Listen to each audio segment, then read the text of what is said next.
Başbakanın kızlı erkekli gençlerin beraber kaldığı evlerle ilgili açıklamasına destek çıkıyoruz.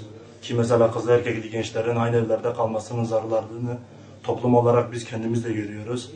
İşte bu yapılan bu düzenlemeyle inşallah bu kızlı erkekli evler tamamıyla ortadan kaldırılır ve topluma yeni bir ahlaki yapı oluşturulur.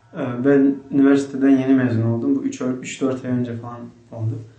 Bu İstanbul'da falan okudum. Kız ve erkek karışık ortamların özellikle evlerde falan beraber kalmalarının çok büyük ciddi sıkıntılara falan neden olduğuna birden fazla hani bunu duyduk. Buna şahit olduk. Özellikle bir toplumun geleceği demek olan gençliğin, özelde eğitimli bir kitle olan üniversiteli gençlerin bu tür ortamlarda falan kalmaları, onların ahlaklarını falan bozuyor. Bir toplumun geleceğinin de heba olmasına neden oluyor.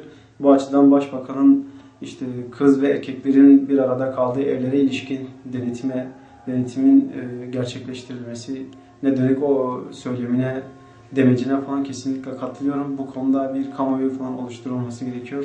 Halkın bilinçlendirilmesi.